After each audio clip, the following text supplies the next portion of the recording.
Alors, est-ce qu'il y a d'autres projets de voyage, tu Oui, imagines? on a un projet sur le mont Sinaï. Alors, sur les pas de Moïse et sur le buisson ardent qui existe toujours. En fait, c'est vraiment les codes, les lettres de feu, Moïse.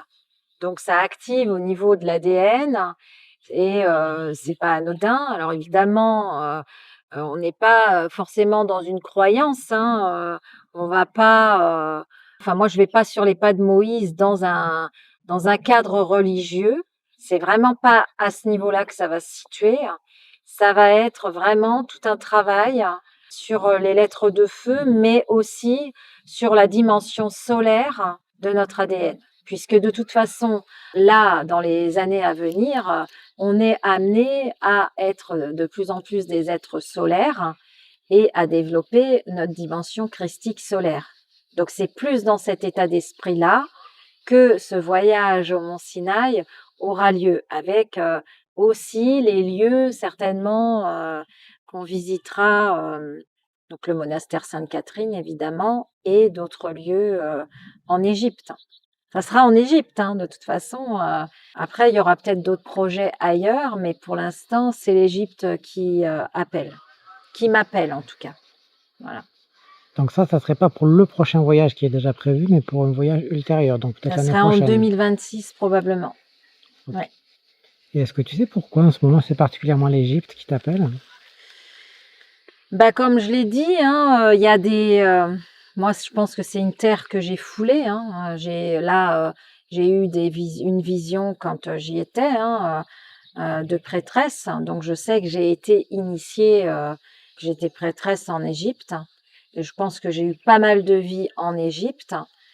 Et c'est pour ça que j'y suis retournée. J'y étais allée il y a 6 ans. Et là, j'ai senti un appel très, très fort, en fait. Hein.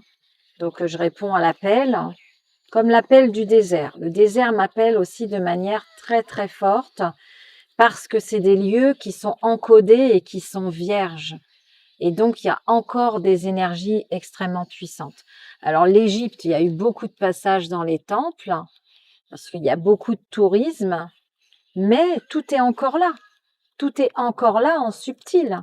Et quand on y va en conscience, on sait qu'on va dans un voyage initiatique.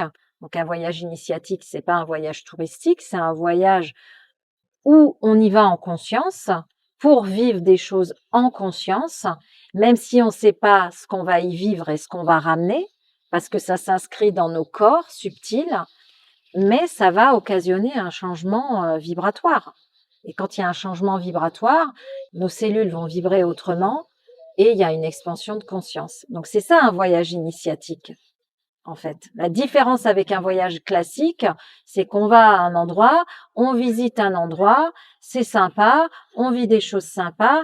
Là, c'est pas le but. Moi, je fais des voyages initiatiques pour créer des changements à l'intérieur des personnes. Et moi, en fait, j'ai eu une révélation en Égypte, à Philae, de ma véritable mission d'âme. Je le savais, c'est que c'était sur l'ADN, mais c'était pas que sur l'ADN en fait. Là, on m'a montré que c'était vraiment de faire descendre les fréquences dans le corps physique pour qu'il y ait un vrai changement dans la matière, dans la vie. Voilà. Parce qu'en fait, tant que ça descend pas au cœur de la matière, il n'y a aucun changement visible. Et ça, c'est mon job.